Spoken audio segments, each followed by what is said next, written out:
All right, welcome everybody to the Doomer Optimism podcast. This is Anarcho-contrarian, or AC for short, co-hosting today with the den mother of Doomer Optimism, Ashley Colby. I'm going to get that nickname to stick. We're here today with perhaps the most on-the-ground class commentarian. I don't know if that's a fair label, but that's my label, and that is Chris Arnade. Chris is Twitter famous for his photo diaries of working class folks, both in the US and abroad, as well as some thrilling snapping turtle content, which is my personal favorite. And Chris is also author of the fantastic book, Dignity, which I hope we can recap a little bit today. I wanted to start, Chris, just by, maybe an introduction and backstory from yourself to introduce our listeners who are not familiar with you. Personally, I think they'd be interested in your career change. You made a very significant career change in your life that brought you to your work now. So if you could give us the Chris Arnade 101, that would be a good way to start, I think. Yeah, three career changes. So I grew up in a small town in the South, academic parents. So in my lingo, I'm very front row. My dad was a professor of history and my mother a librarian. I'm one of 7 kids, grew up in a small Catholic community in the South. My dad was Jewish, my mom was Baptist, I was raised Catholic, so I always say I failed at 3 religions. I was something of a math whiz as a kid.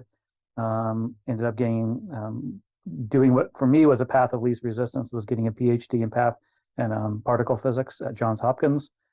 And then I did my first career pivot. I wasn't particularly good at it, or not committed to it enough to stay in the field. So I went into banking. I went into finance. For 20 years, I was a bond trader. If you've seen The Big Short, or if you've read Liar's Poker, I actually went to the Liar's Poker firm, Salomon Brothers. That was my life for 20 years. And then at some point, I became fed up with it. I think we can talk a little bit more about that, but roughly speaking, I sort of fell out of love with the field. Or had I guess a midlife crisis somewhere around 2005, 15 years into it. I milked it for another 7 years because it paid well. And then by 2012, I couldn't milk it anymore. And at that point, I was doing what I always kind of wanted to do, which is kind of going on these very long walks. I'd always gone on these long walks all my life, kind of as a way to kind of relax or think or meditate. But I was going like 20-mile walks through New York City. And at some point I brought a camera along, and during those walks, originally being a geek, I kind of had this kind of like, checklist. I walked the entire length of the New York subway system above ground, all sorts of those sort of things. And eventually I started realizing the people I met along the walks was much more interesting than the kind of, completing a task. And that became especially clear when I brought up my camera, when people would ask me to take their picture, and then they'd tell me their life stories. So that kind of evolved into kind of I guess photojournalism. I hate the term journalist, but just basically just interacting with people along the way. And at some point along those kind of long walks, as the financial crisis happened in 2007, 2008, I kind of cared less about my work and more about my walking, and ended up going to the Bronx, Hunts Point. And I went there specifically because people told me not to go. And here comes a mower. The one day a month my yard is mowed. It's here. So is that too loud, the mower? Okay, so good to go. I had gone into, if your viewers know New York City, Hunts Point is considered the poorest neighborhood in New York City. It's considered, HBO did a very salacious show that they seem to have deleted from their memory, called Hookers on the Point, which talked about the prostitution and sex work in Hunts Point. Although no sex worker calls themselves a sex worker unless they go to Vassar, they're prostitutes, or dirty hoes as they call themselves. So I went to Hunts Point, and because people said specifically, whatever you do, don't go to Hunts Point. So I went there. And I fell in love with it for a variety of reasons, but some of it was just, it's very much a small community.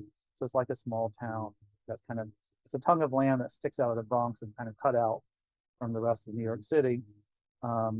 and so it's very much a small community.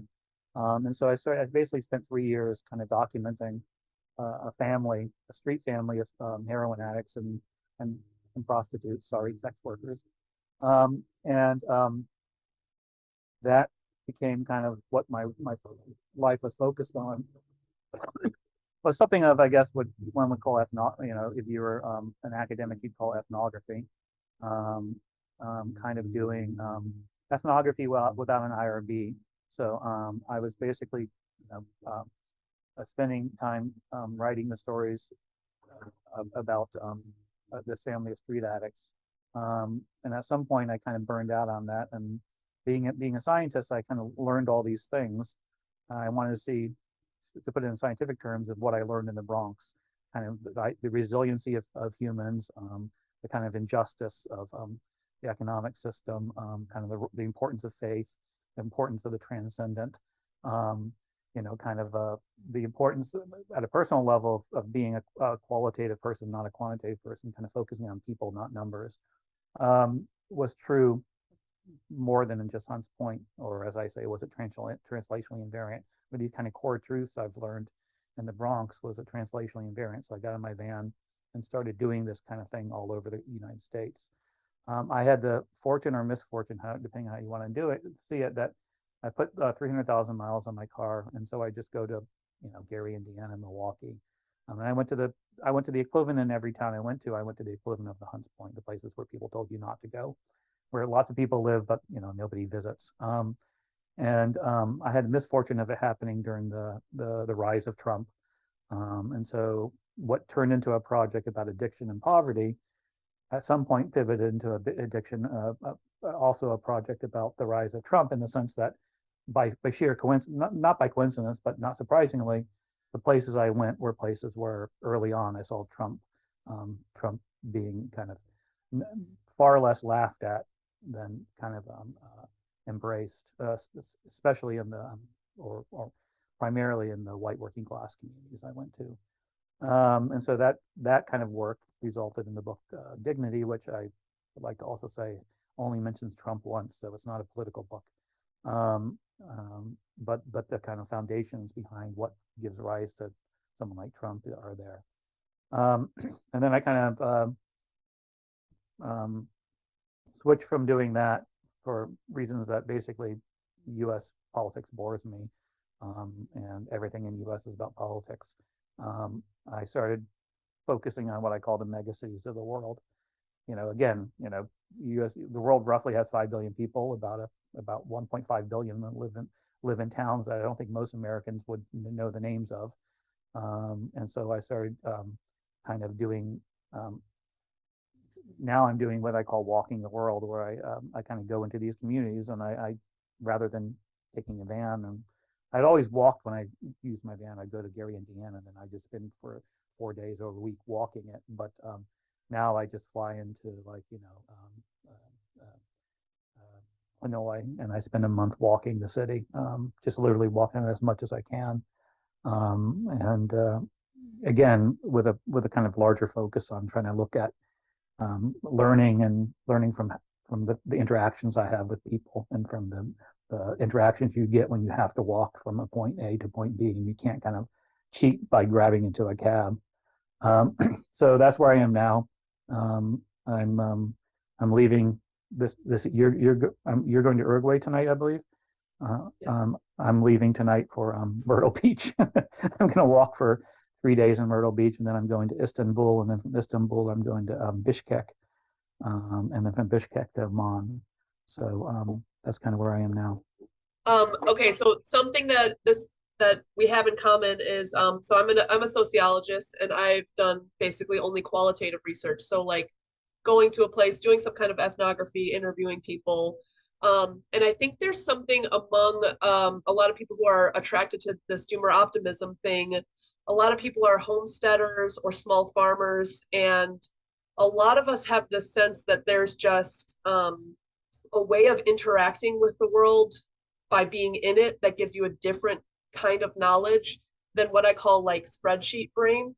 I think I've made that. I think that is my own trademarked. I I think I did make that up on accident on Twitter. So spreadsheet brain, you know, and so we're arguing with all these people who are like, you know, you can't have small farms because how are you going to scale that? And, you know, everything has to be standardized. But there's something more insidious than just like making arguments on Twitter about spreadsheet brain, where people aren't in the world. They don't have like full and embodied understanding of how things work. So I'm wondering if you could talk a little bit about that, because I definitely share this sense of like, you know, to really understand something. And, you know, for example, with agriculture, I have 9 acres, and just understanding how land works, I would not have been able to read about it.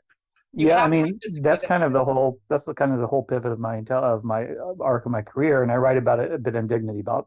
I don't call it spreadsheet brain. I call it kind of front row. It's kind of a secular technocrat, right? I mean, I can go at this in a variety of directions, but I would say that, you know, it's very easy to lose empathy when you're doing a spreadsheet, because what you're doing is, you know, I mean, what you're doing is you're missing the transcendent. You're missing anything that can't be measured. If you miss it, by definition, it's not valuable. So what you're to put it in kind of in the language, when I argue with them, the language they can understand, you're missing the externalities. You don't ever measure them. So what you do is, perfect example I use is free trade. So free trade is, so when you have spreadsheet brain, what you do is you simply look at, you have a row of positives, you have a row of negatives, and you sum it up. And if it's positive, you do it. And the problem with that is the negatives. First of all, you're mismeasuring the negatives. But most of all, you're just missing most of the negatives. So perfect example is free trade. You say with free trade, okay, we're going to do free trade because there are winners and there are losers. The winners outweigh the losers. It's a net positive. We're going to do it. What you've missed is, in your loss, you say, okay, we lose 200,000 jobs, and in the agricultural sector in Mexico. We've lost 300,000 industrial jobs in the industrial section of the United States. But net, we've gained more jobs in the agriculture, in this sector here, and there's more money in this sector, and so it all comes up to be positive. But when let's focus on the U.S. first, because that's what most people understand. When you lose 300,000 industrial jobs in the U.S., what you've lost is a lot of everything. So you've taken these small towns. You can look at Portsmouth as an example. I mean, I can do Gary, Indiana. I mean, most people focus on the white working class, but let's talk about the black working class. Let's talk about Milwaukee's north side, where, I've interviewed people. They literally could walk from one job to the other. Those jobs are gone. When the jobs are gone, what happens is, families fall apart, because it may not be particularly not. I don't think the left necessarily wants to hear this, but what creates a stable community is a person who can walk, generally a male who can walk out of high school into a job that gives him the stability to have a house, and then once he has the house, he can get married and they can raise a family. When you lack that stability, that whole fucking equation falls apart. And one of the universals, so I'm not a big fan of universals, but one of the few universals is people want kids.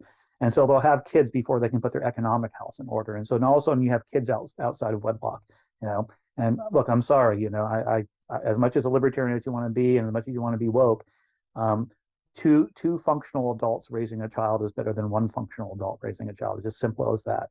So that falls apart.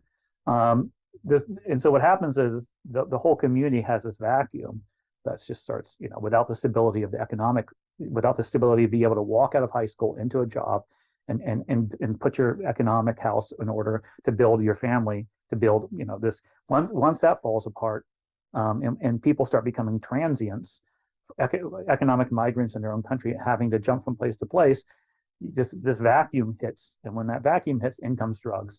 In comes this kind of sense of meaninglessness, So that's not measured in their spreadsheet. They now it's being measured with the death of despair, 15 years later, but it was 20 years later, but it's definitely predictable. If you had actually spent any time in these communities, you knew what the damage was going to be done. Let's go to Mexico. They say, well, the small peasant farmings, people forget that, U.S. won big in agriculture because our mega farms could beat the Mexican small farms. So Mexico has also had a real problem where they've lost their small farmers have been economically unable. Think about that way of life. You had a family farm that we've undercut that, and so they have to move to Mexico City. And so now you have all the problems you have of these mega cities being attacked, and nobody, again, spreadsheet doesn't capture any of that. It doesn't capture loss of meaning. Like, this is partly why I gave up arguing politics in the U.S. because especially on Twitter and even more in academics, when you have the IRB who's scared to talk to people, ethnography is wrong because you can't, you're going to harm people when you talk to them. The problem. So consequently, everything is quantitative now, and so when I used to say, why don't you argue with blank person on Twitter? I was like, I'm going to lose because the very definition of debate, the whole structure of debate is data. You have to throw data, and so also they're just, I can't get them to see it. Like, they have spreadsheet brain. They're just going to simply say, well, there is less poverty in the world now than there was before. But I mean, what about the lack of meaning? I mean, yeah, people have more stuff, but that's not the only goal. So what they have is they have a spreadsheet leads to a single thing, which is you measure the winners and losers in economic terms, and then you try to maximize the economic growth. So it's a very, very narrow framework of thinking about what we want in life, and it completely, utterly, by definition, ignores the transcendent, ignores what I call non-quantified, non-credential forms of meaning, faith, place, family, and we can put race in there and talk about that. It's a touchy subject, but that's a non-credential form of meaning, in the sense that it gives people a community that values. People want to be a valued member of something larger than themselves, and so what spreadsheet. What spreadsheet warrior would you call a spreadsheet what? Sorry, spreadsheet brain.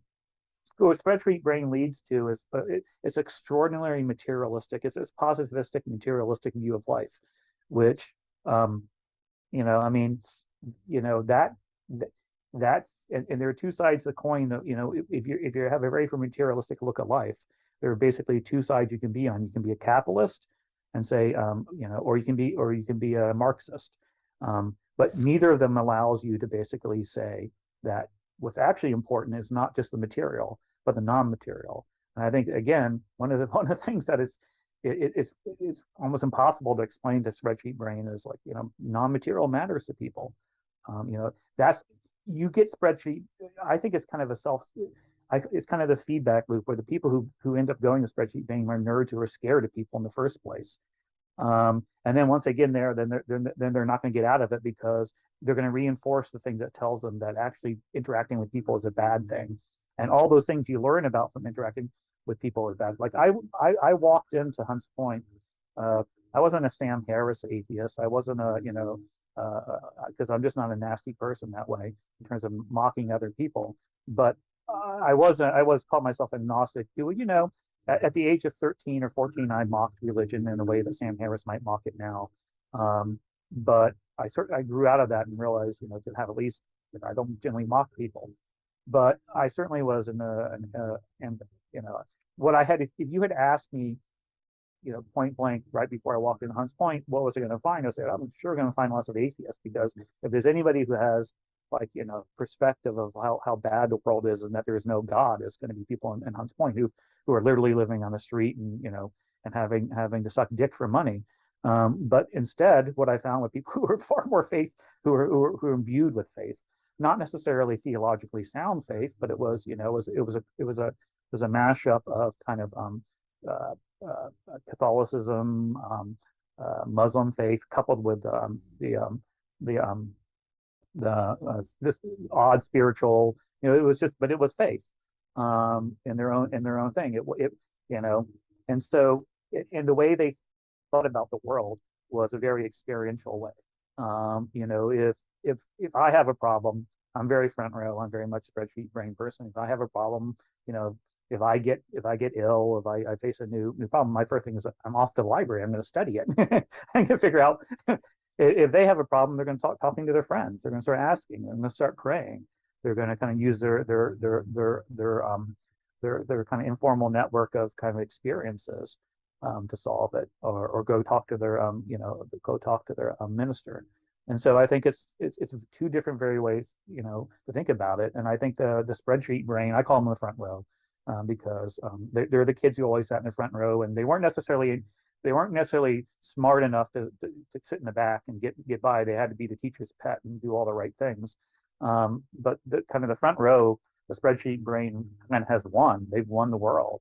And so it's extraordinarily destructive, materialistic, and in some very nihilistic view of the world, that all you want is stuff, and once you have enough stuff, you're happy. I mean, no. I mean, it's pretty clear that when if stuff above a certain threshold, people love to have stuff. There's no doubt that once you get above kind of like a certain level of income, it's not, you can a new level of happiness is reached. But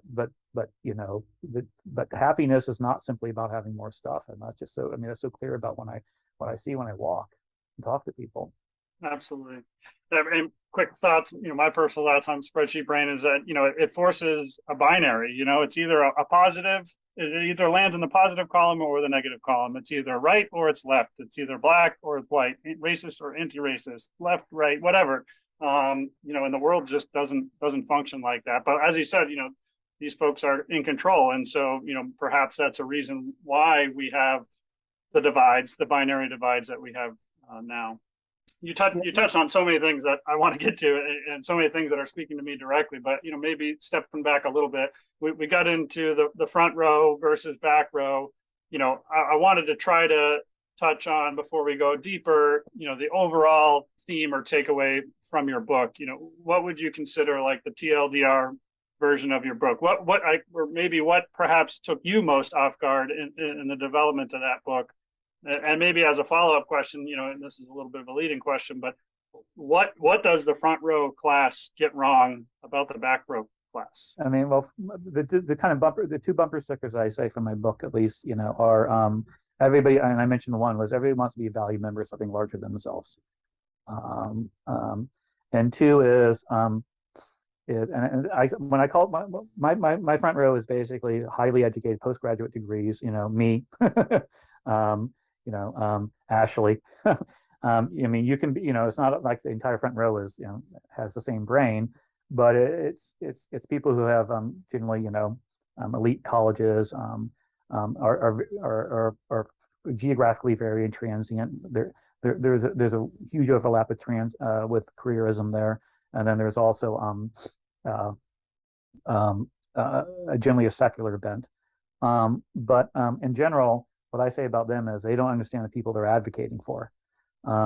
So you get this huge gap between where, one of the most, there are two very, very, like, they don't understand how dumb they are when they say them. One is, people are voting against their self-interest. I mean, what the fuck? Like, no, maybe you don't understand their interests. Like the arrogance of saying that someone's voting against their self-interest, is just, phenomenal.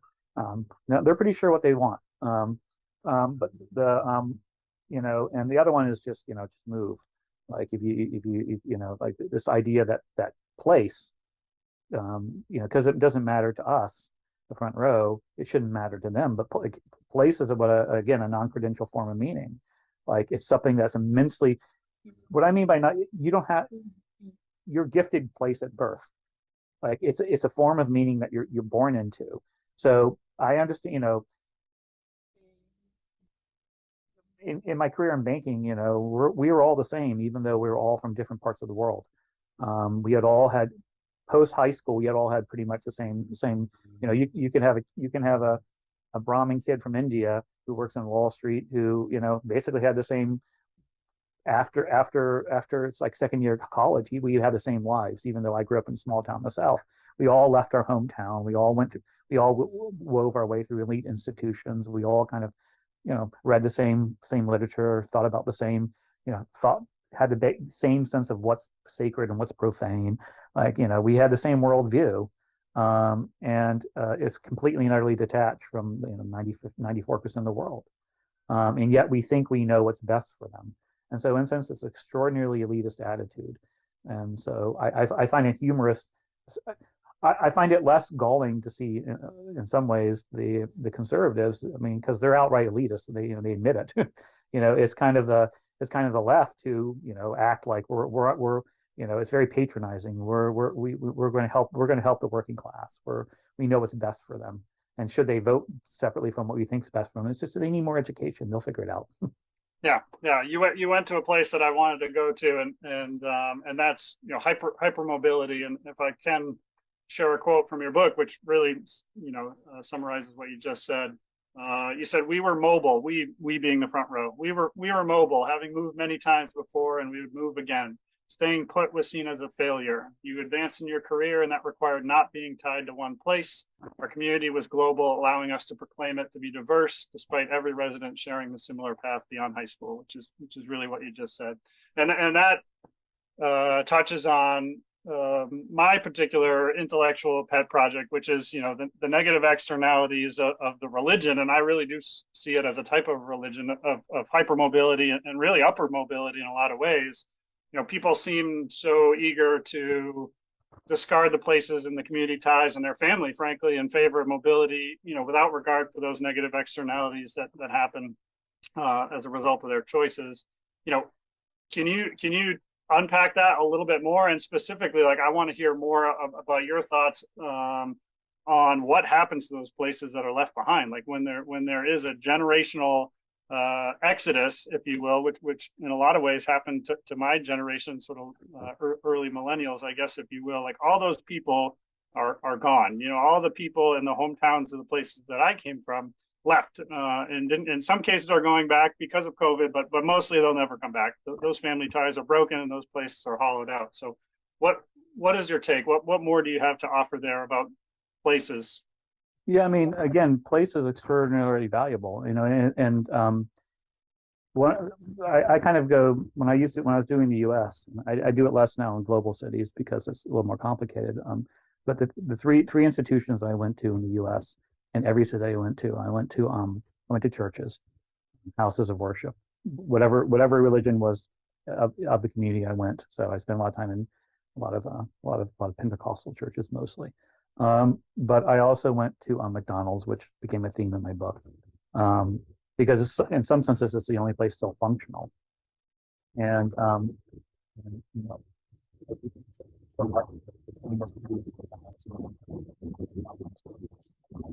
Your audio, Chris, I think got a little wishy-washy. I don't know. Are you there? Yep, good to go. Yeah, so I became famous for McDonald's because McDonald's are one of the few sources of community in places that have had their community shattered. And then I go to community colleges. One of the things that's really fascinating is when you go to community colleges or you go to these high schools. I remember in particular one case is Lumberton, North Carolina, which is a really fascinating town. Ended up being what I call an OO county. It voted for Obama twice and then went Trump. Lumberton might probably be the most diverse, one of the most unique counties in the United States. It's the poorest county in North Carolina, but it's almost evenly 1/3 African American, 1/3 white, and then 1/3 Native American. They've got the Lumbee Indians. So there's this very unique dynamic there. But they lost their mill towns, like everybody did back in the 80s and 90s, and it hasn't been the same since. And so I went to this community college, and in the community college there was this 1-year program for advanced high school kids. It was basically 12th grade for the elite kids, and they're wonderful kids. They're very diverse. They're representatives from the African American community, from the white community, from the Indian American, and a few Mexican American kids. But they're all going to leave, and I can't fault them. Like, I'm the last person that I did that. I left my small town. I couldn't wait to get the fuck out. And so I can't fault them. I'm a careerist. I'm front row. But it was also sad to know that we basically have this sorting mechanism now. The meritocracy, what I call the faux educational meritocracy U.S., has this sorting mechanism that is basically a vacuum cleaner that goes around the country and sucks up people who are, smart and deposited them in New York City, DC, you know, Austin, you know, LA. And again, I can't fault these kids, you know, good for them, but none of them, absolutely none of them said they would want to come back to Lumberton. And then so it's become a self-perpetuating process where now, you know, the kid who might have come back and been a dynamic mayor, eventually, you know, 15 years down the line, might have been a, you know, district attorney, might have, whatever, is gone. And, you know, one of the things I think we in the United States, at least on the left, are extraordinarily uncomfortable talking about is really different. There is a spectrum out there of abilities. And so what's happening is, and we're sorting by education. And so we have this massive sorting system by education, and then we're rewarding education.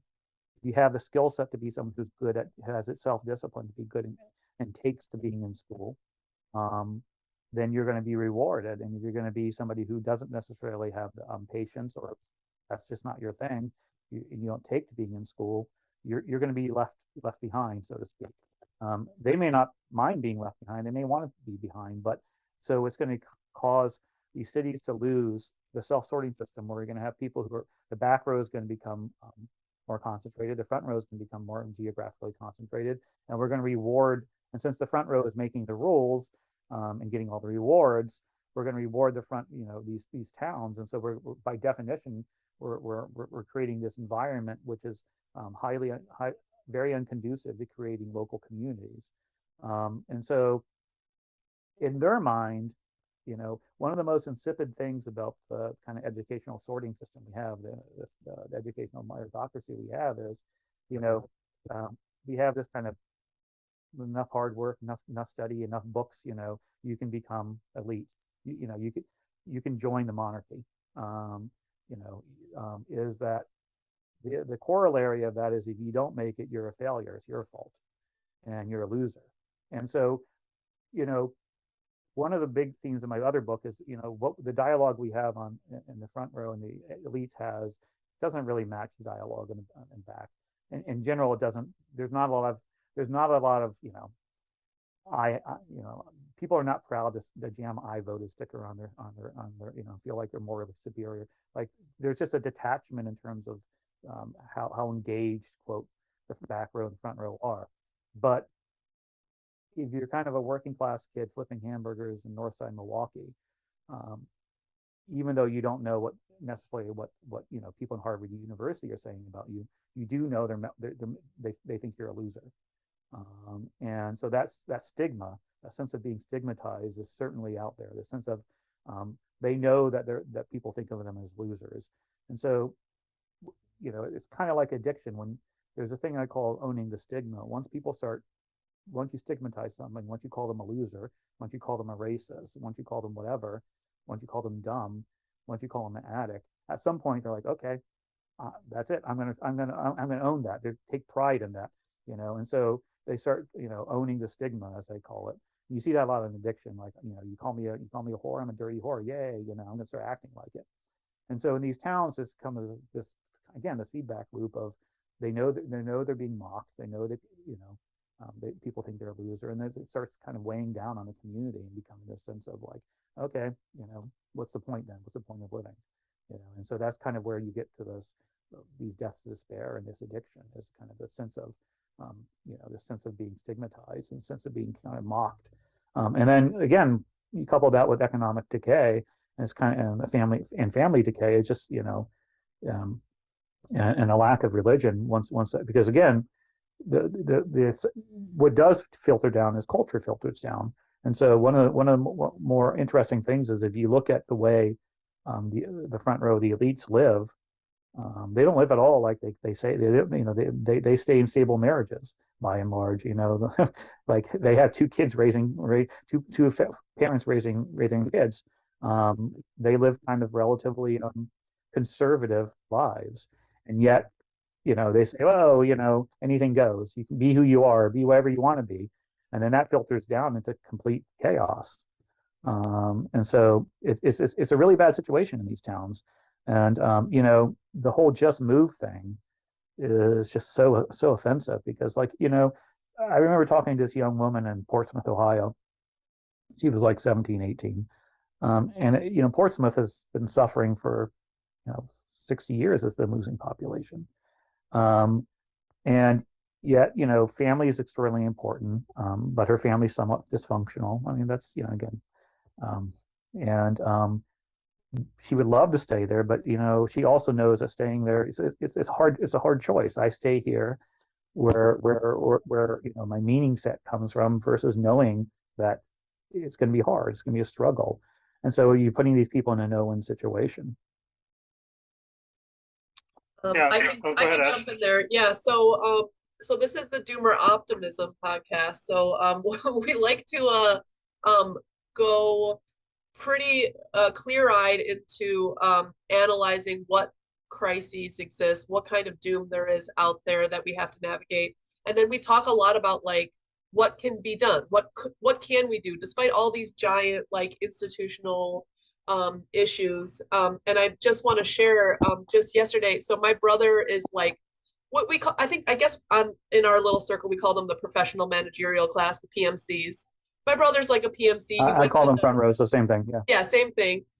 He went to the Coast Guard Academy as an officer, was in the Coast Guard, got his a master's in business and engineering.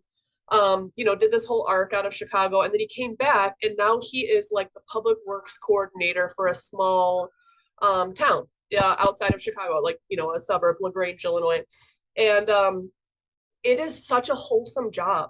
I mean, he's like driving me through the town, and he's like, I'm in charge of these downed trees. Like I talk to the community all the time.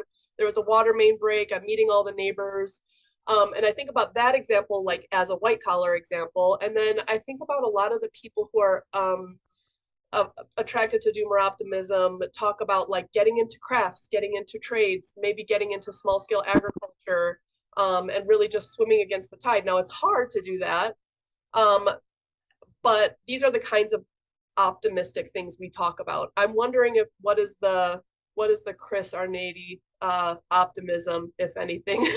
I'm pretty negative because it's kind of why I say a policy debates, because it's like moving deck chairs around a sinking ship. Because I think, I mean, I don't want to be, I'm intellectually at least, I'm one turtle down. I mean, I think these are all reflective of kind of a crisis of meaning. I mean, some people call it a crisis of loneliness, a crisis of physical community.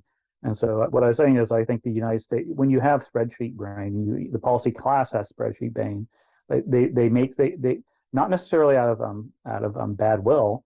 They actually more dangerously think they're doing the right thing. And so once someone's doing bad who thinks they're doing wrong, that's even more dangerous. You create policy that's not conducive to creating community. And so so in that sense, I'm negative because I think spreadsheet brain is in control. It's never going to see. It's always going to create these negative externalities because they can't see them. They just can't measure them, so they're not there.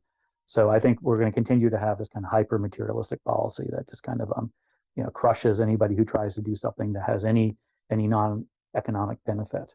I mean, the mega friend.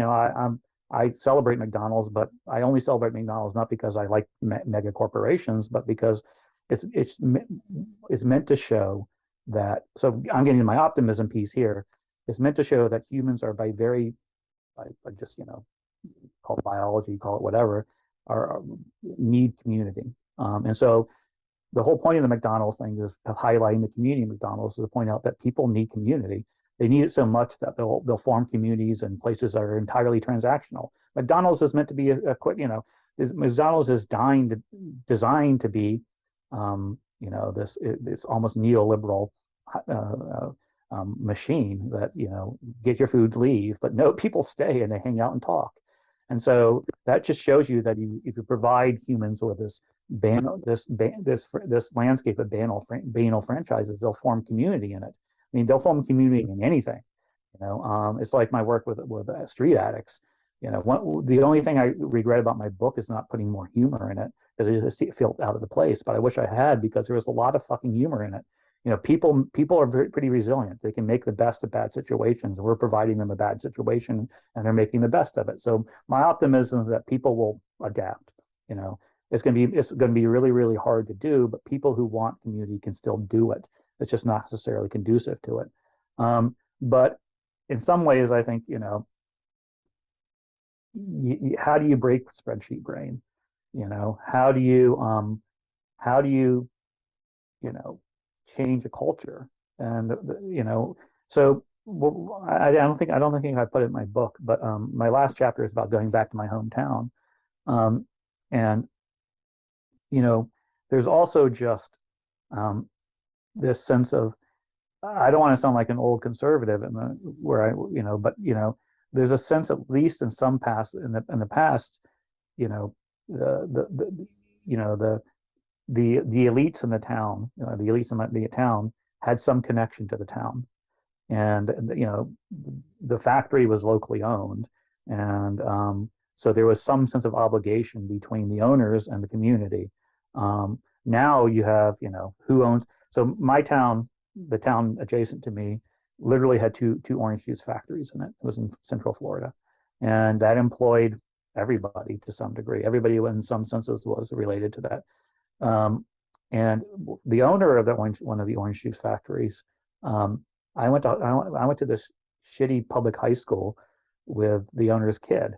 We knew the owner had money, but because when the kids reached the age of 16, they got a new pickup truck. But that, and they lived in a big ranch house on a lot. But when I eventually grew up and realized that they were a Fortune 500 family, of just like, it was stunning to find out this was a family that actually had, Fortune 500 money, but was living in the community. So sending the kids to public school, were interacting. The kids had to work on the orange groves, to be part of the community. 2 generations later, the kids are going to private school in London now. The next generation has moved on, and they sold the factory to some Brazilian conglomerate, and and then eventually the factory was closed and moved to someplace else. How do you teach that sense of obligation of the wealthy to the poor, the sense of being part of the same community? How do you change a culture that says, I'm not going to sell my company to the highest bidder? You look at the whole private equity thing in Wall Street. It's awful. They come in, because again, that's spreadsheet brain. How can you make the most profit? Well, smaller individual factories that community run or whatever are not nearly as profitable. They're not as efficient. It's this cult of efficiency that again rings out of society. Anything at all that's not material, or conducive to making more money. And so, if you have a family farm, if you at this point, to have a family farm, to own a small bodega, to all those things, you are basically, that's a lifestyle choice. That's not an economic choice, and the economic reality will crush you eventually. So I look at my, I'm upstate New York now. There are a lot of, about 120 miles outside of New York, and it's an evenly split community between, it's 50-50 between kind of people like me who fled New York City, who are front row spreadsheet brain, who careerist, and then kind of locals who aren't. And people who family farm now, more and more, are people who are doing it for a lifestyle, who have a lot of money, can do it as a lifestyle choice, who can weather the economic storm. If you want to just do it for, as a life, if you don't have a lot of cultural capital, or you don't have a lot of economic capital, that's becoming harder and harder to do. And again, the reason is because spreadsheet brain has said, and I can read all the papers, I can understand them, I can agree with them. I have a PhD in physics. I used to be working on Wall Street. It is true that massive ag business is more efficient. It produces more calories, more protein per whatever than small farms do. And that's kind of what they just want to max and min things. They want to maximize profits and minimize inefficiency. And then that kind of meat grinder, family farms and small communities don't have a chance. So I'm not particularly optimistic in that sense. I think the problems are almost too big and too intractable to change, and a lot of it's the spreadsheet brain you talk about. A lot of it's the kind of the culture that follows out of the secular spreadsheet brain, which is that efficiency, efficiency, efficiency, make more, more, more, and that's just not conducive to local communities, and so they're going to get crushed. The optimistic side of me is that people are resilient. They'll figure.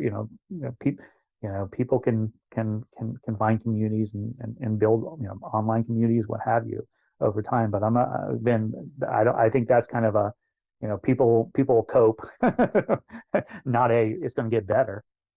Yeah.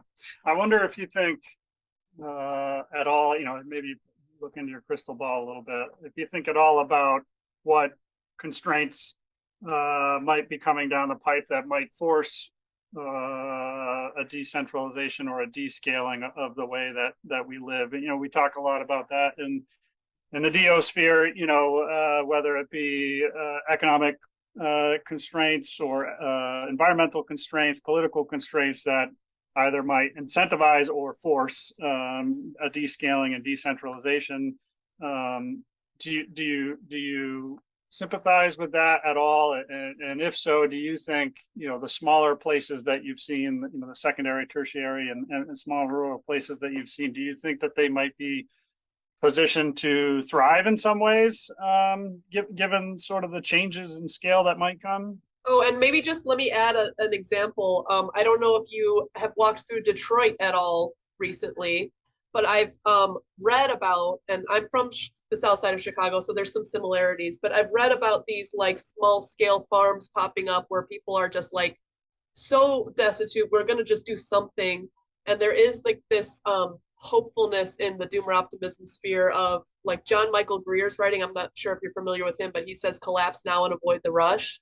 So like, getting back to place, getting back to community, but sort of forced by like the failures of industrial society to then, okay, well, we have no other choice. I mean, if we don't do this kind of thing, we're not going to get fresh food in these hollowed out neighborhoods of Detroit. So we're going to start these small scale farms like that. This is the idea, at least, that we kick around a lot.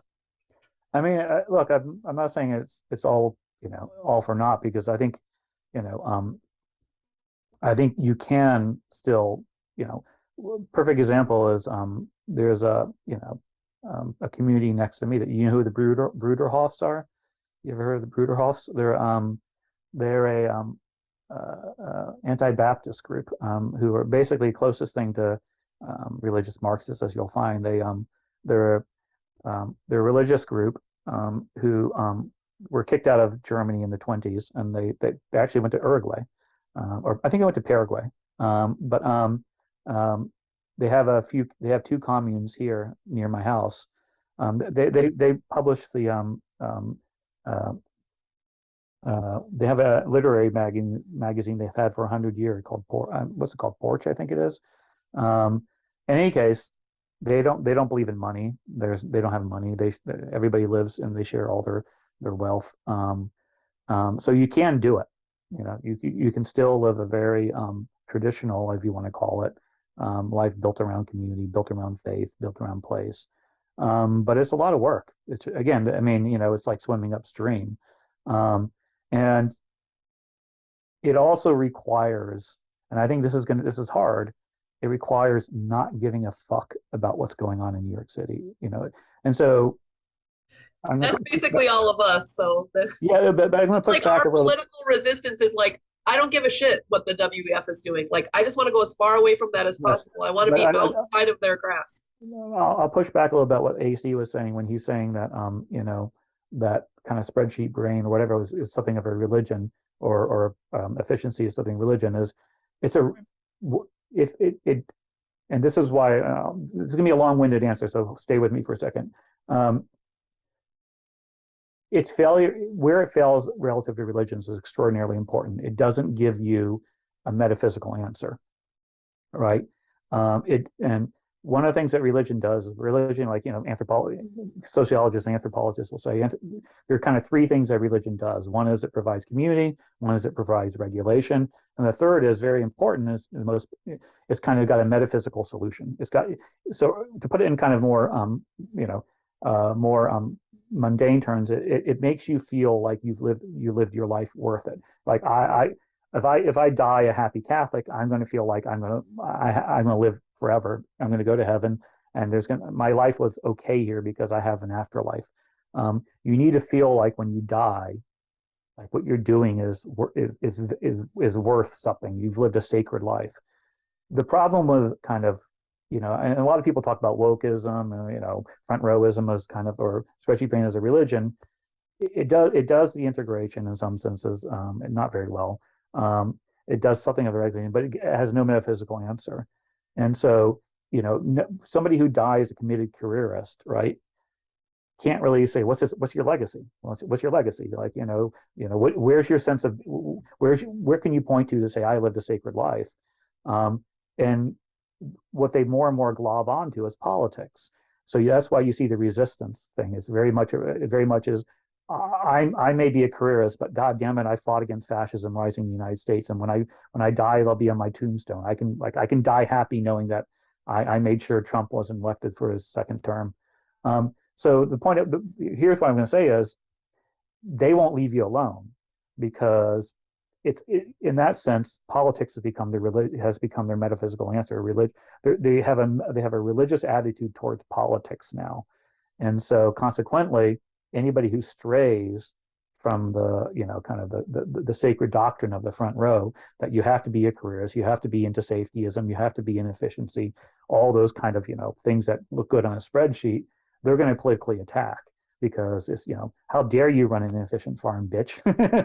Like, that's profane. You're leading to Trumpism. So I think it's very hard in that sense. That's why I'm a little bit more negative, because they're not going to leave you alone. One of the small farms here, one of the signs of kind of because the bureaucratic state is a perfect example, is so they're always got to figure out, they always have to be doing something to justify their existence, right? So I'm friends with a guy who owns an orchard here, family that's owned the orchard for like 150 years, right? Like the number of new regulations every year are just, they came out recently and raided his farms to check his ladders. Like they had installed a new ladder code, because and it's just like death by 1,000 bureaucratic cuts.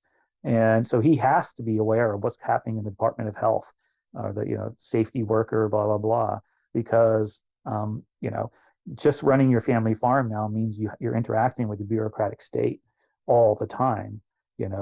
I raised chickens for a while. I was like, hey, I got 30 eggs a day. I can't eat 30 eggs a day. I think I'll sell them. Nope, you can't sell them. You need a blank machine to show that they're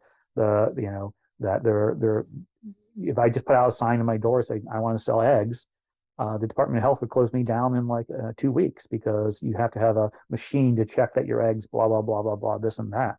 So I think that's kind of where where I'm concerned, is that they approach this thing as a religion. They approach politics is in some sense their metaphysical, their reason for existing, to save you from selling, to save the world from you selling an egg that might get somebody sick. I mean, it was just the contrast. The place I spent a month in recently was Hanoi, and it was just, everybody can start their own business in their living room. People can sell eggs. People can catch fish in the ocean and catch fish in the pond and go to the market and chop it up and sell it.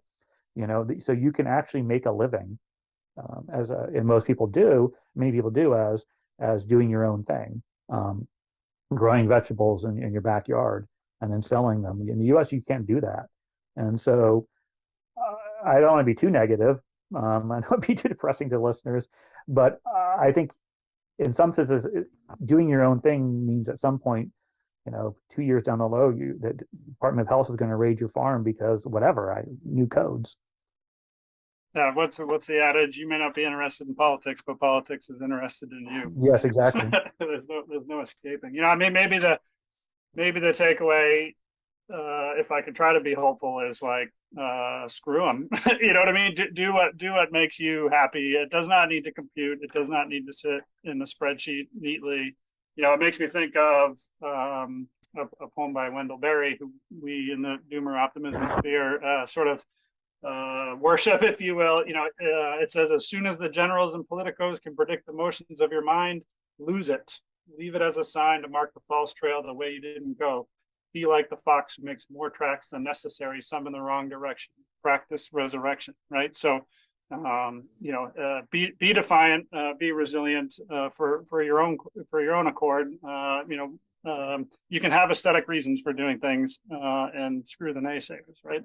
I mean, yeah, look, I mean, if I embrace any political movement, it's localism at this point, you know, I mean, it's like, you know, it's like, you know, it's this weird mixture of like, you know, I'm a weird mixture of kind of both libertarianism, only in the sense because it's not somebody who's going to come raid your farm and check how many times, you know, if your kids are riding bikes without safety helmets.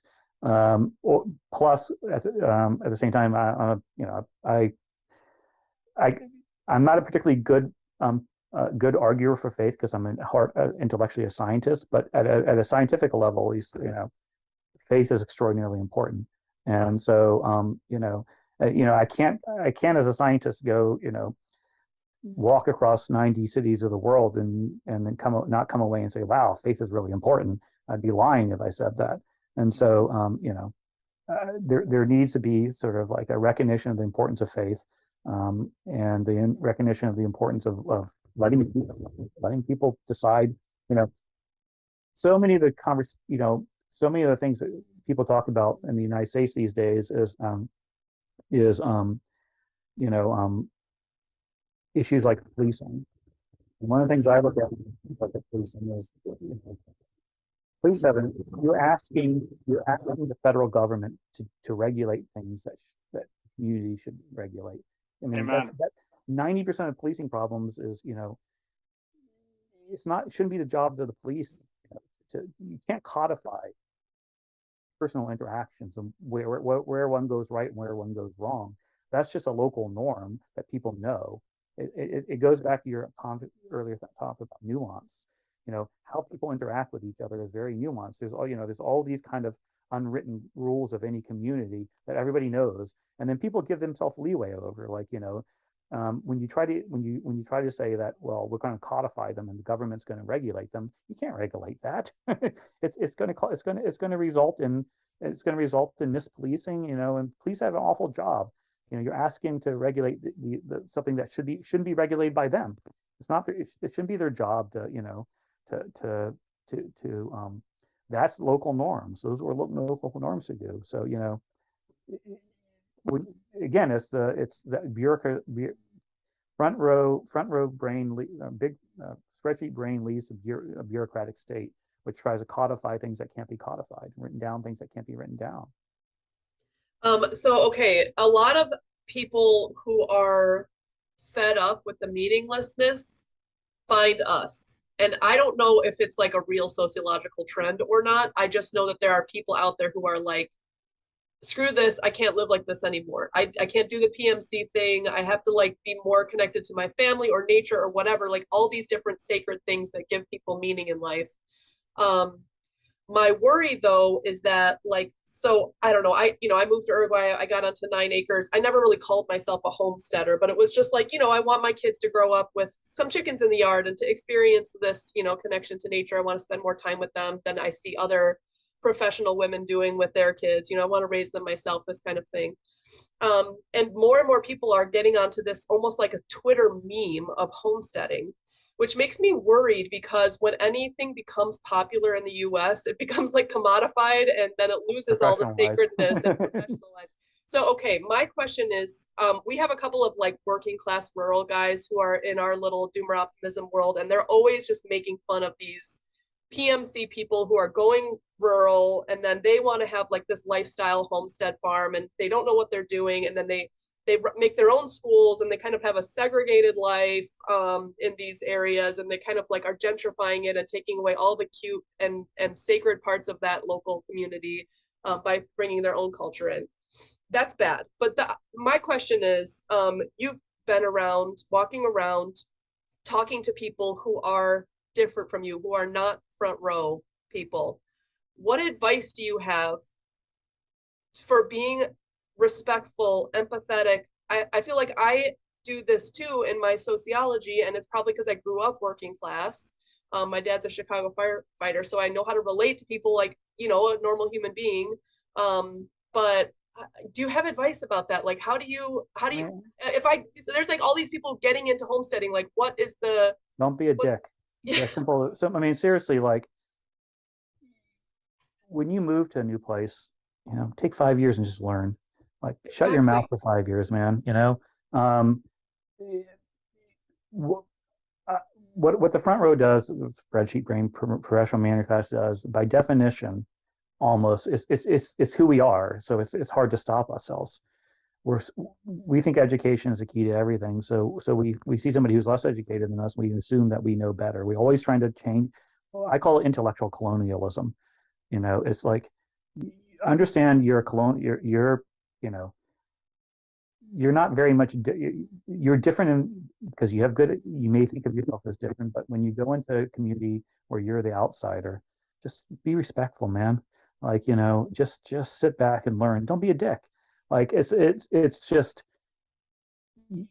by very, one of the things I've always done is I always look, I know who I am, at some level. And so when I walked into the Bronx, where I was the only white guy, the only person who had you know, and many of the people, the only person who finished, middle school or high school for the people I was dealing with, is to not to recognize I'm the weirdo.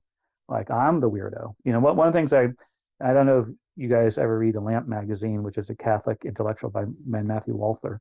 One of the things I wrote for Peace for him is like, we're the weirdos.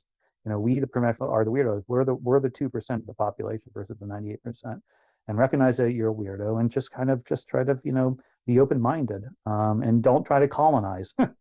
you know um, um, it takes a while to fit in. I mean, I I there's what was interesting is what's his name of the um sometimes for me being the only white guy in a black neighborhood is in many ways very helpful because my outside I can't hide my outsider status, and so consequently it's just there on the table, and I deal with it very very directly.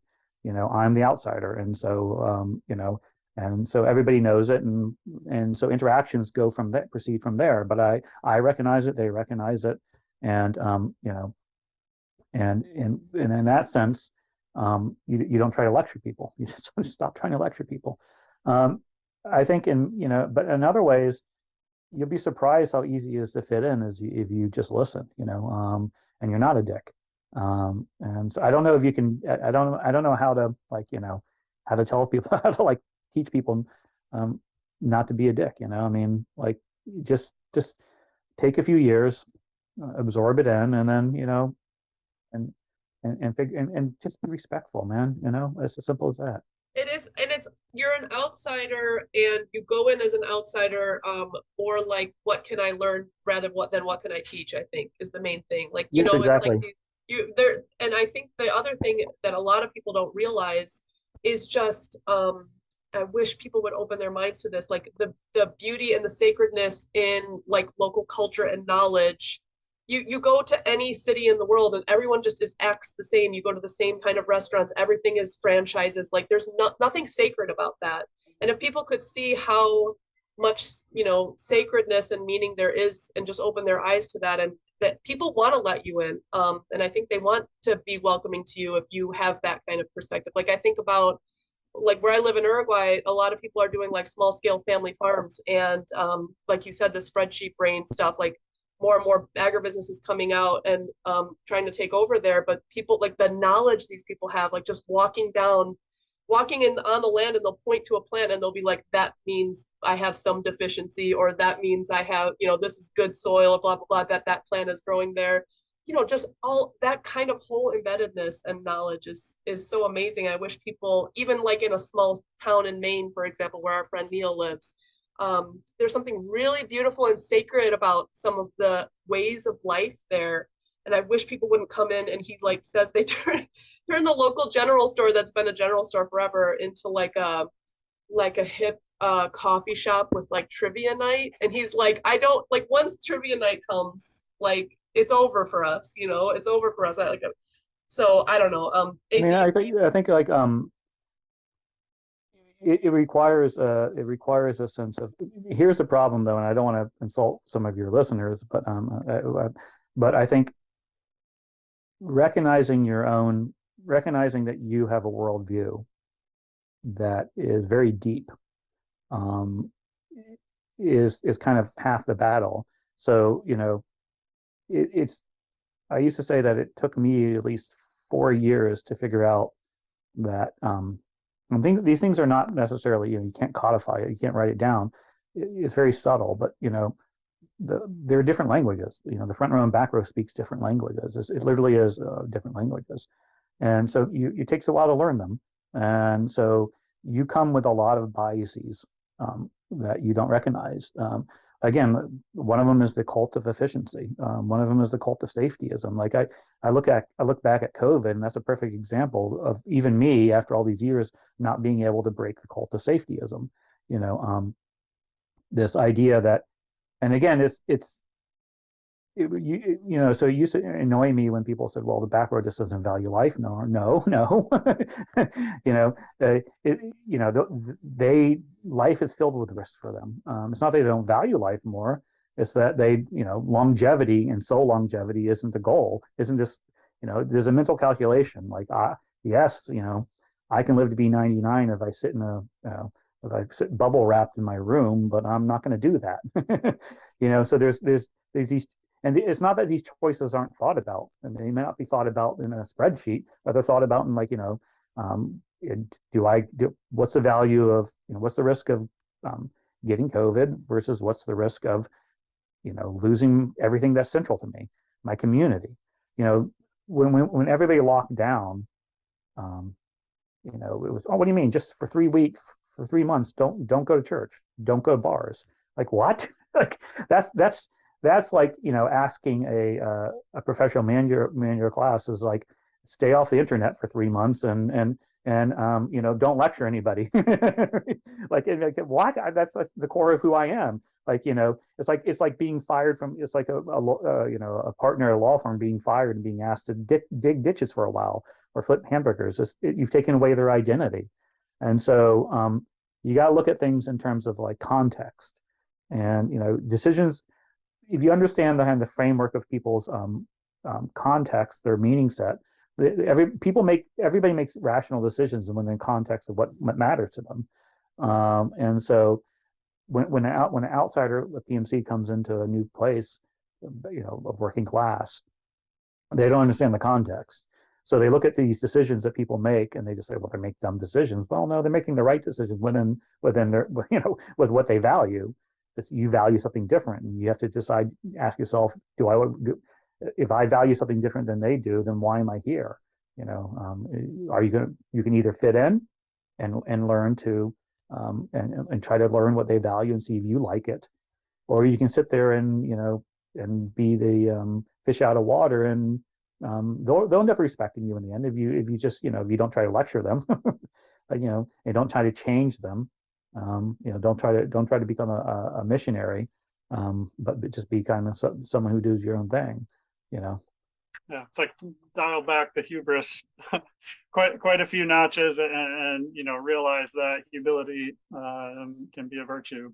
You know, I think in terms of rural gentrification, like, I have a very simple solution. Like, if you move there, you're not allowed to vote for 10 years. Like, you cannot change the political landscape that drastically, and that's a problem right now with COVID, post-COVID, rural places. Yes, there is some repopulation, but it's entirely like a cultural gentrification issue. But I don't want to dwell on that point too much. You know, we're coming up, we're past an hour now. I wanted to maybe spend a little bit of time just talking about, you know, next steps for you. You talked about how you sort of leaving the U.S., or at least U.S. political socioeconomic commentary, a little bit in your rear view. tell us more about, your next step, your next project. How are you selecting these world cities to travel, and is this going to accumulate into another book or another project of some kind? Well, I'm doing I never intended my other stuff to become a book, and something that it ultimately did, and I don't really intend this one to be, but we'll see. But I publish Substack. I try to publish about a week every week, called Walking the World. But how I choose places is, it's kind of like how I choose places in the U.S. It's a combination of I am a spreadsheet brain guy, so I do kind of like I want to give readers and myself a kind of balanced picture of the world. And balance means geographical, it means class, and most importantly, faith. And so, in some senses, I'm kind of doing it based on kind of world religions where I go, and also cheap flights. I mean, I'm a, I'm a, I'm very, very cheap in travel, and so I go. In general, I go. I I look at flights a lot. Um, I look at places that I can do these things inexpensively, and so it also changes a lot. I try to jump around a lot so that I don't get too much of a singular perspective. So over the last year, let's see, I've done. I'm trying to think. I did Kiev right before the war, and then I did Bucharest and Kiev, because I kind of wanted a post-Soviet Eastern European perspective. And then I did Lima. That was simply because it was cheap to fly. Spirit Airline actually flies to Lima. Like, never knew that. I'm a big discount airline fan. It flies for like $300 at Lima. So I went to Lima. And then after that, this summer and then I did some places in the U.S. because I do have to be around my family now and then. Then I went to this summer. I did a kind of a round the world trip. I did Seoul for 3 weeks. Then I did Hanoi for a month, and Hanoi was absolutely wonderful. I can talk for hours about Hanoi and what I learned there. And then I literally walked across England. I walked from Liverpool to Kingston upon Hull, which was the first time I did a kind of 3 week walk where I didn't stay in one. Usually, what I do is I find an apartment, a cheap apartment in a dodgy part of town, and just kind of try to become, to the extent I can, as a regular. And so when I travel, I don't. People ask me like, "Oh, did you eat in this restaurant, this one?" No, I mean, I ate in the same 9 restaurants every night because I like to be a regular. Because that's how you actually learn a lot. And also, I just personally I like it. You get to build stronger connections. And then I'm going down to Myrtle Beach tomorrow. Tonight, I drive to Myrtle Beach because I kind of want to contrast kind of American consumerism, because at the back of my mind is also this: we have the, I also don't want to romanticize the working class necessarily as well. Like, um, the kind of transient materialism I'm talking about is also being driven more and more by the working class. And so it's not like everybody wants to live in their rural communities. Some of them want to go to Myrtle Beach and get a mega mansion, and play putt-putt golf and go to Twin Peaks at night. So Yeah, we've had a few fights in the Doomer Optimism universe about Walmart. Yep. Because a lot of us are like, don't go to Walmart, but then the working class people say, that's all I can really afford, so I'm going to get, and then they like post pictures of them drinking a Slurpee just to troll the other local food people. One of my other kind of like standard lines is in it, and I make more fun of the front row for this, but it's to some degree you can make, I mean, I would guess that most of the people in this community are also front row. We're all PMCs in some level.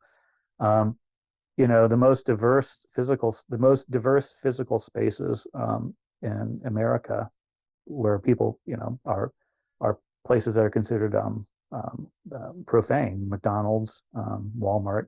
If I go into a community and I want to see, like, a perfect example is when I was spending time in Lewiston, Maine.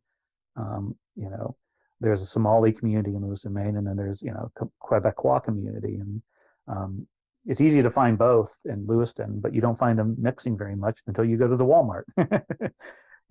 If I go to Utica, New York, and I want to find where the Bosnian community is there, I just go to McDonald's. I go to Walmart. That's where they are. They're shopping. So, but there's a love-hate relationship. There's recognition that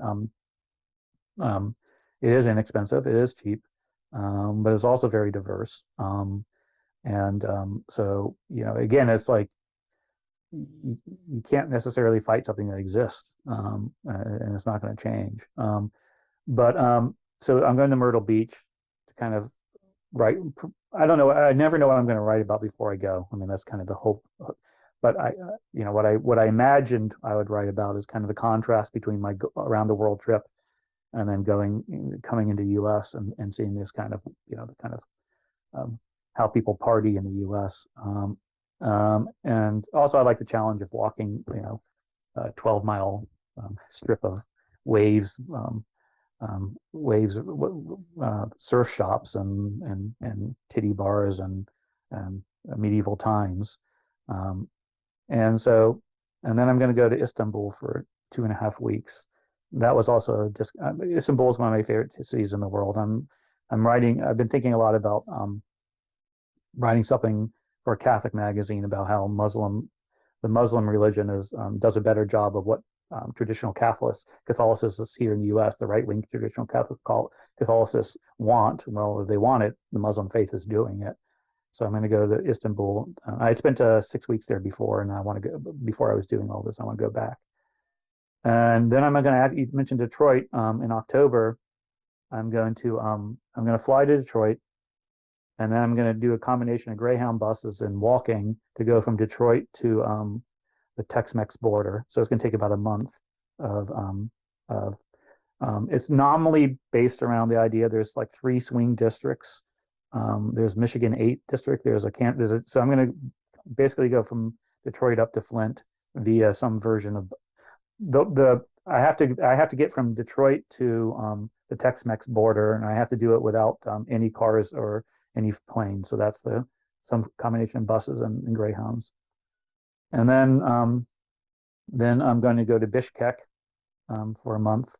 And again, this is a combination of just post-Soviet as well as Muslim, and also it's cheap. And then I'm going to go to Amman, Jordan. So that's kind of it's up to change it. But in terms of having a framework, I mean, I guess the framework is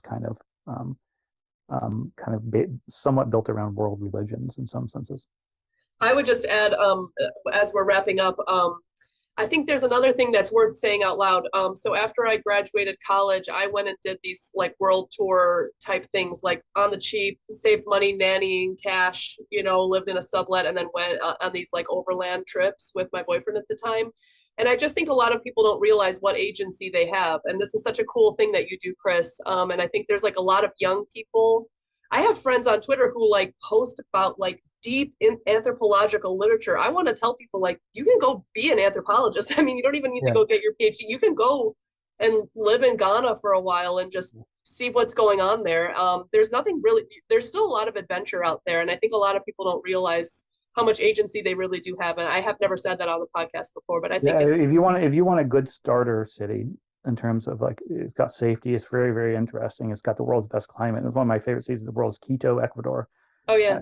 I would encourage people to it's not going to be stunningly expensive to go.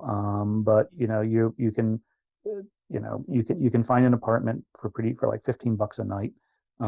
And it's a great walking city. The temperature is always the same every day, 68. And you have and don't be scared about going up into the hills. One of the things that people travel is, now this is easy for a male to say, and it's different for a female. So I'll admit that.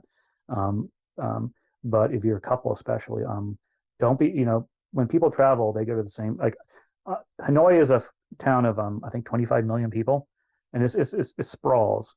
I was there for a month and I literally walked through every neighborhood except the tourist downtown. Like I don't need to go there anymore. I know what it's going to be. It's the same everywhere.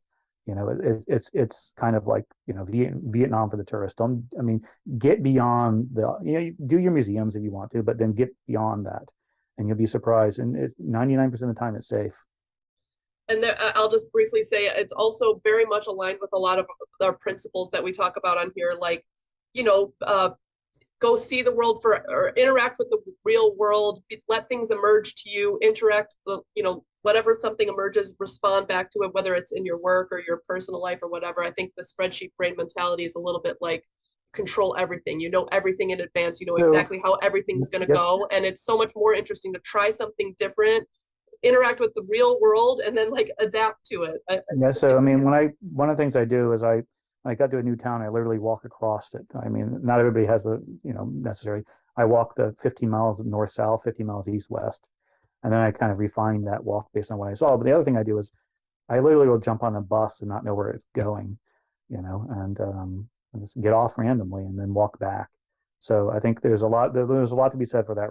Over planning is a bit of a problem. All right, awesome. I think maybe the parting thoughts are do things that don't compute or don't fit in a spreadsheet, and don't be a dick. Yep. So we appreciate your time very much, Chris. This has been a pleasure. Thank you so much. We'll be sharing it out to the world as soon as we can. Okay. And we look forward to following your travels on the next journey. All right. Thank you, guys. Thank you. Thanks a bunch, Chris.